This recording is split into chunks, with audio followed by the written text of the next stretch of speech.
Okay, I have 4:15. I'm going to call the meeting to order. Would you please rise and join me with the Pledge of Allegiance, please?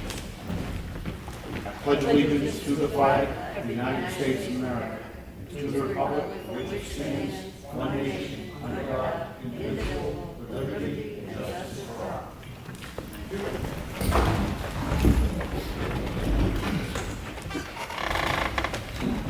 Roll call, Sam Martin.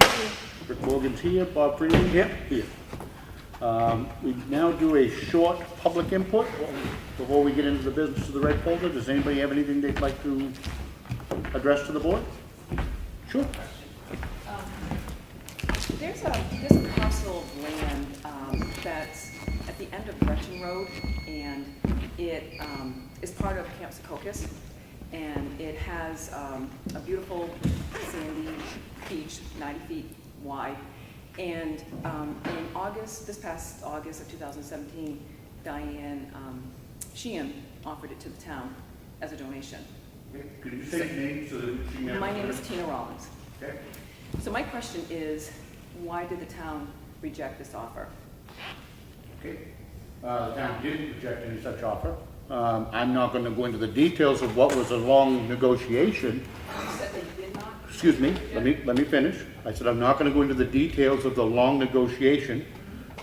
We did negotiate a purchase and sales agreement for the entire Camp Secaucus property.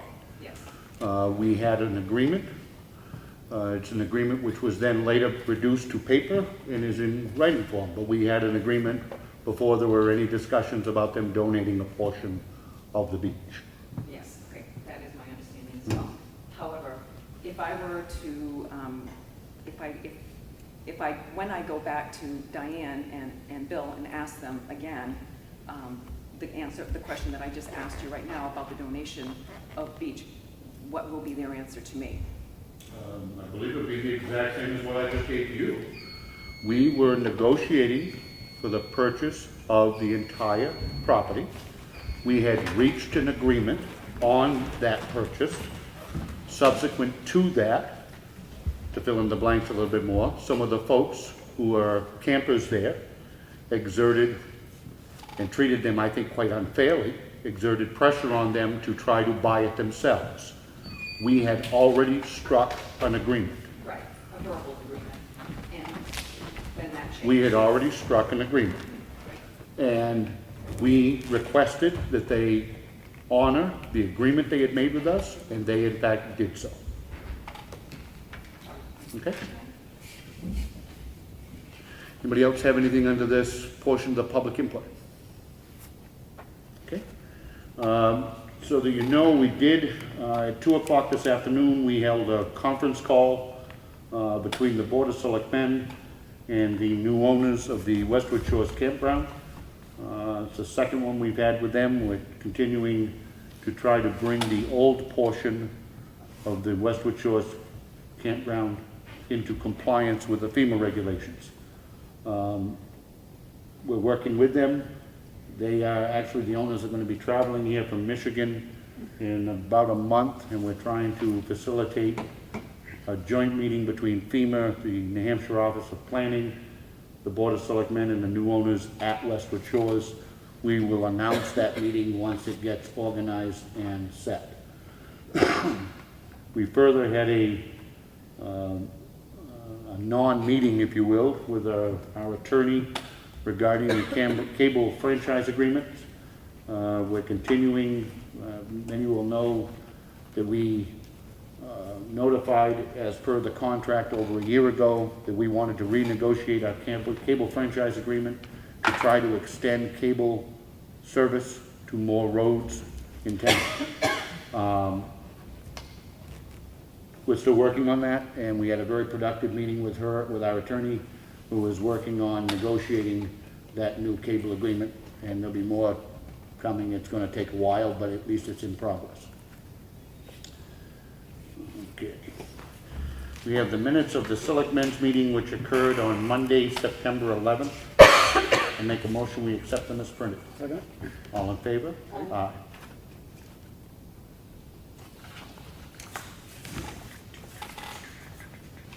We have the minutes of the department head meeting and finance meeting which occurred on Monday, September 11th. I make a motion, we accept them as printed. Second. All in favor? Aye.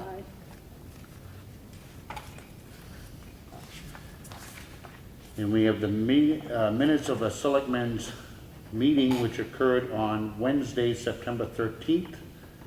I'll make a motion, we accept them as printed. Second. All in favor? Aye.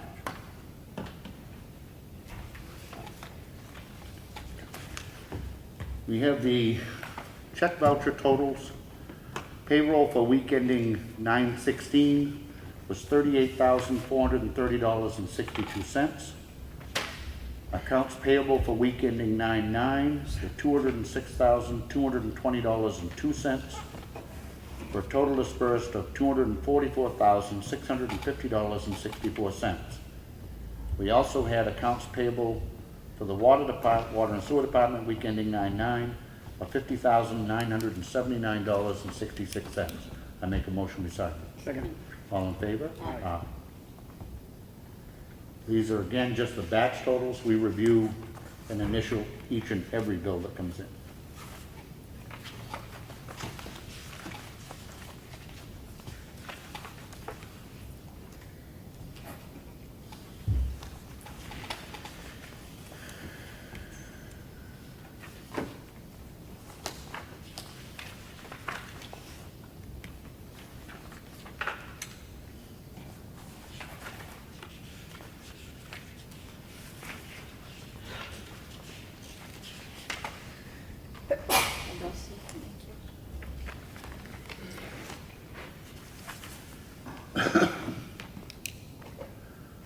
We have another letter from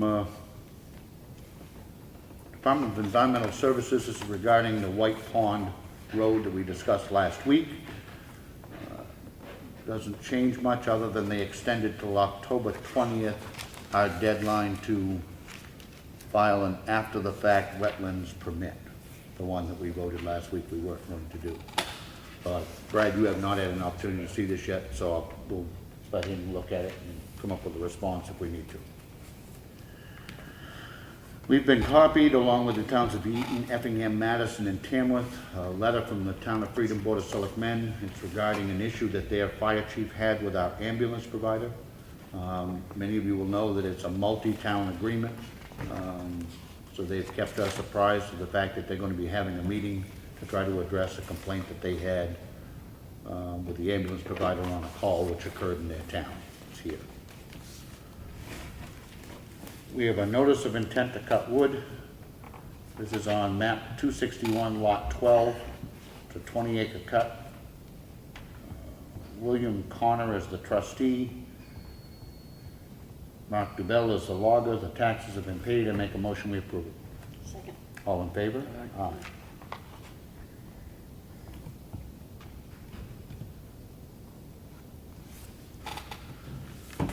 The contract for use of facilities. This is for a birthday party to use the town hall gym. The schedule's been okayed by Craig. I make a motion, we approve. Second. All in favor? Aye. Is that a local person? It is, Ossipee.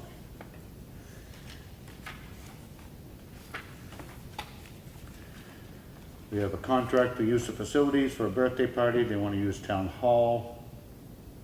The last one is on 9/23. This one's on 9/30.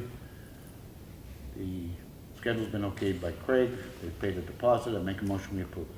Second. All in favor? Aye.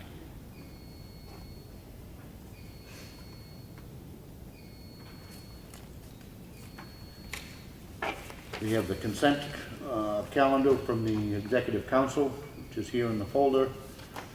It talks about all of the issues that have come before the Executive Council, and actually things are in italicized that affect our area. It's here for anybody to look at if they would like.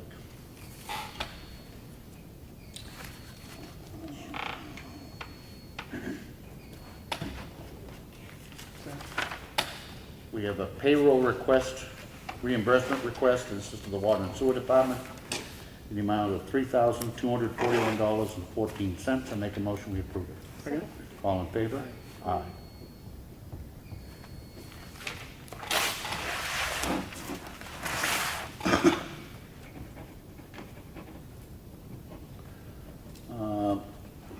business. We finally got a response on those about now 3 or 4 weeks ago now, we received a letter from FEMA regarding the Winnipesaukee watershed that also carbon copied us.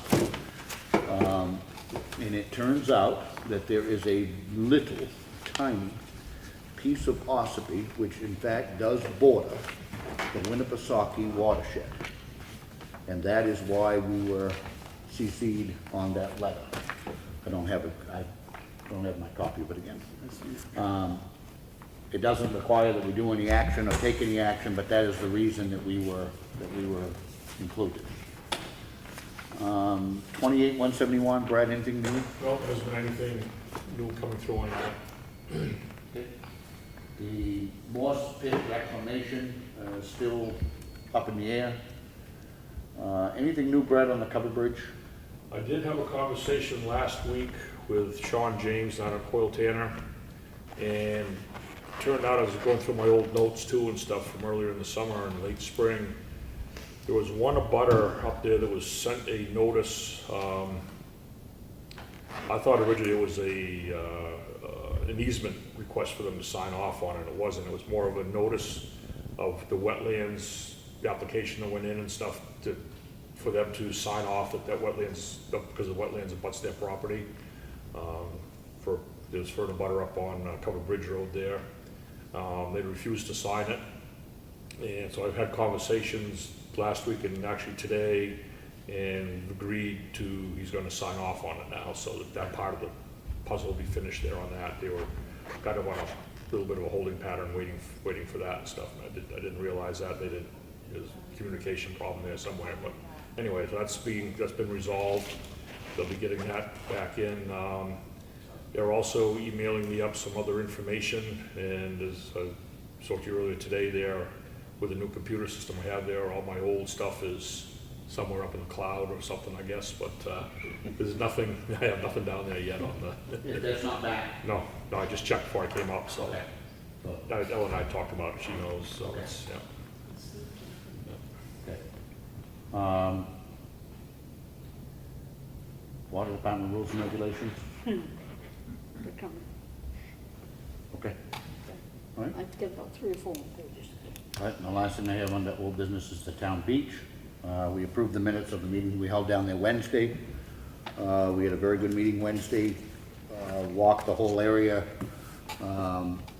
We had Jim Rhines, who was there to help complete the waterfront assessment, which is required. He's from White Mountain Survey. He's also going to be working on some conceptual drawings of what it might look like.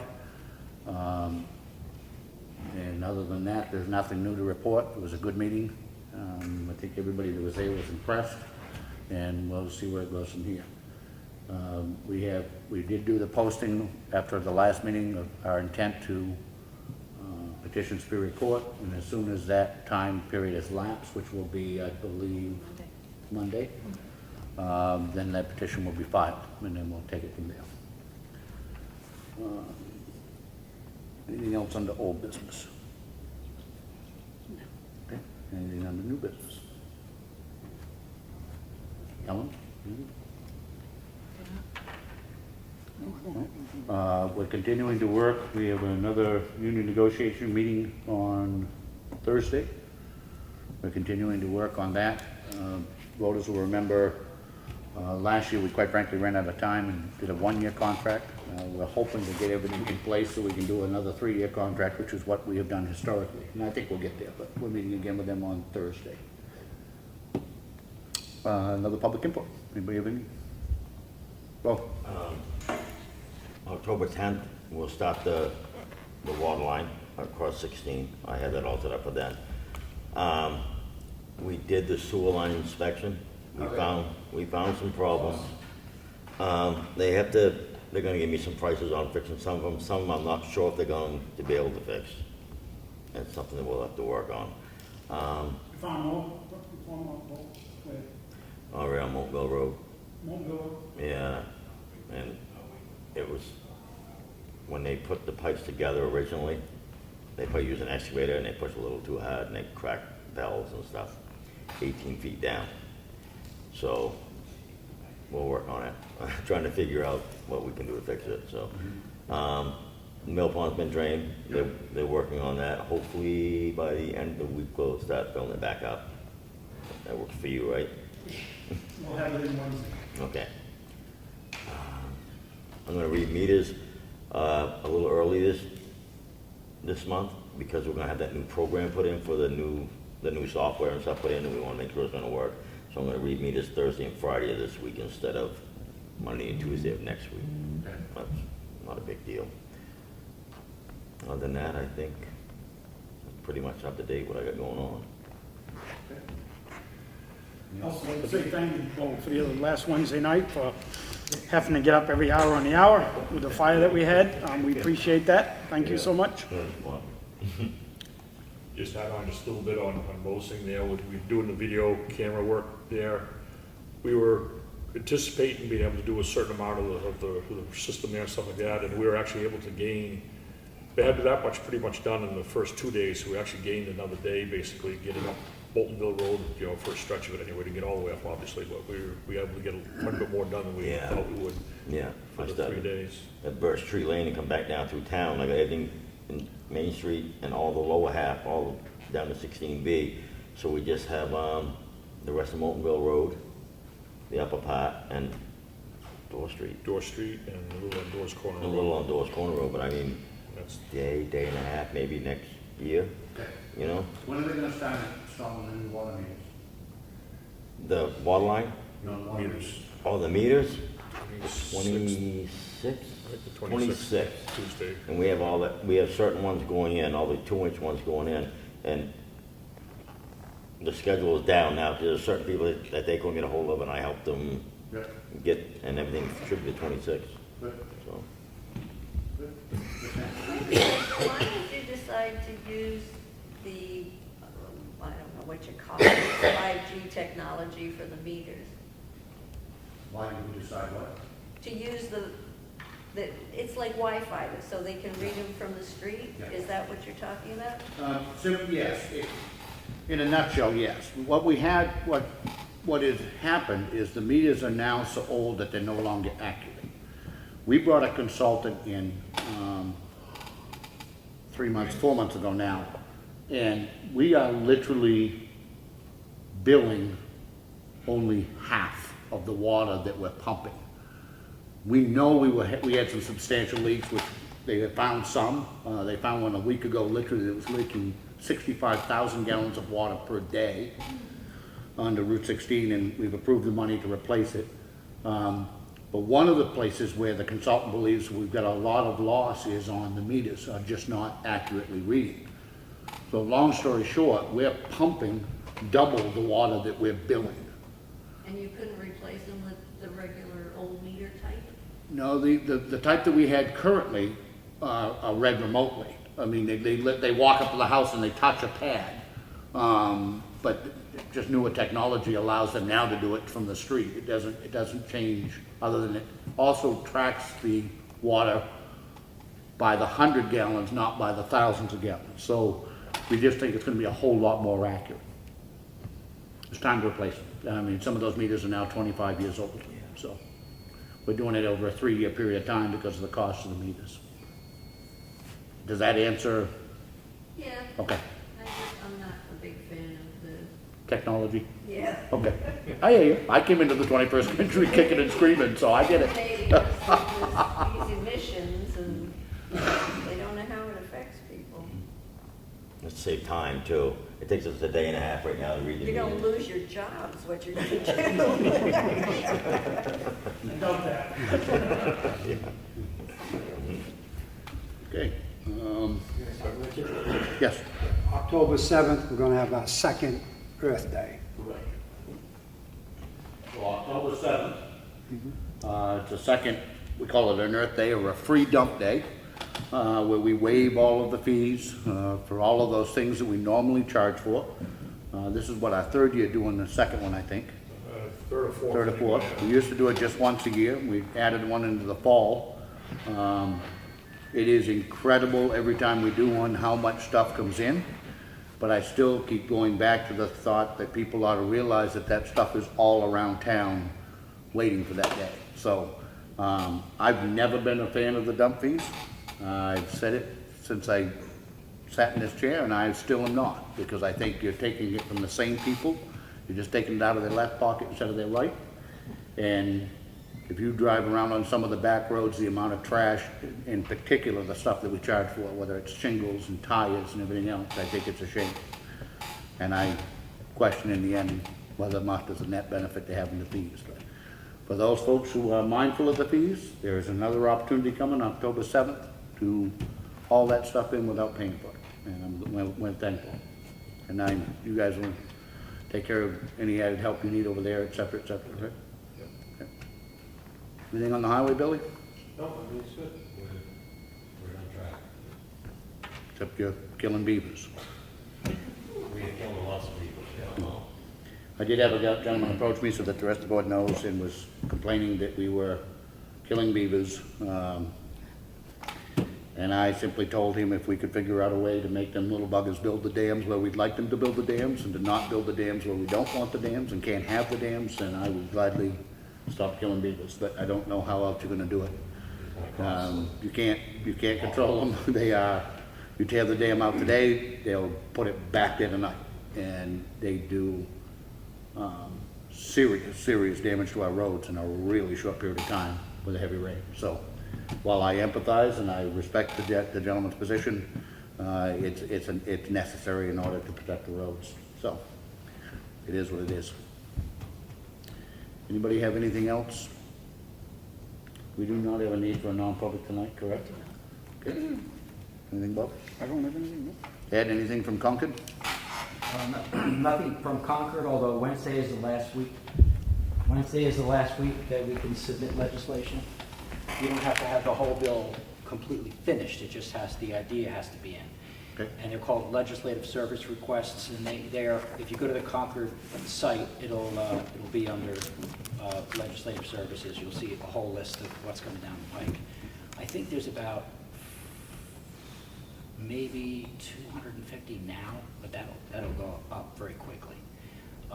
Anything in particular you're sponsoring this time around? Yes, I submitted two bills. One to change the tax code, and it's in regards to how the towns are apportioning their taxes for schools. Okay. We'll see how that goes. Because right now it's not fair. The larger towns are not feeling the pinch as much as the smaller towns. I'm sure you agree with this. Yes, we do. So that means you'll come down and you'll testify in favor of my bill. If you get that bill off, and if you need somebody to testify, you give a holler. Listen, the problem is, and Ossipee is not alone. Effingham is in this boat with us here. And Brookfield. Brookfield is, Tamworth certainly is in the same boat, and Conway. When you end up being a minor voice in a major school district, it becomes very quickly weighted. I've used the example of when when Government School District added the Voc Tech Center. First of all, it's a wonderful center. I think it's one of the smartest things the district has done in years. Having said that, when that was proposed, the tax impact to the town of Ossipee was nearly $2 per thousand, while in Wolfboro and Tuftonboro, the tax impact was 25 cents per thousand. Come on, you know, I mean, it's very, very unbalanced when you start doing it based on a combination of the average daily attendance and your assessed value. Correct. The other bill I submitted was to address the Bureau of Elderly and Adult Services, Department of Health and Human Services. This bill is held at the county. 10 counties are apportioned an amount by use of an algorithm now, meaning they don't go in and check to make sure that everybody that is going to be using the services are individually checked. They use an algorithm. No one can tell me how it works. Apparently there is a way it works, but I am requesting an audit, a full audit of this, because people submit bills to HHS, outside agencies, and I have yet to be able to figure out who goes down to those lower agency levels and audits them. And I don't mean a financial statement audit, I mean an audit. How do we know that everybody's billing HHS correctly for the services? So that needs Or to even be, providing the services. And if they're doing a great job, they should get an award, but we need to have some, it's been an issue for years. Every year in this county, it goes up. Hundreds of thousands of dollars goes up. And in fact, last session, the legislature actually had to appropriate more money because HHS was cash starved. So there's an issue going on, I think we need to address it. Lastly, my announcement is GovernmentOversite.com is going to start videotaping the Governor Wentworth Regional School District meetings. Tonight, 7 p.m. at the Lakes Region Technology Center. So I'll be there. And I'll be in every meeting from now on. So Good. we'll see how that works. Yeah. So, Listen, we've had weeks when as many as 350 people watch this meeting. And that's a whole lot of people that have an opportunity to at least be informed about what's going on. And they care enough to punch into it and look at it. So I think it's a good thing. because Wolfboro Television is there videotaping their meetings, but that goes over Metrocast. And I'm not quite sure if they actually have it available on the internet, but it is available on the internet for everybody to see the whole school district. Well, apparently either no one knows that, or there isn't a concerted effort to make sure the information gets out. So there's going to be 2 avenues to look at. Good. So, okay, thank you. Anybody else have anything? If not, I make a motion we adjourn. All in favor? Aye. Thank you.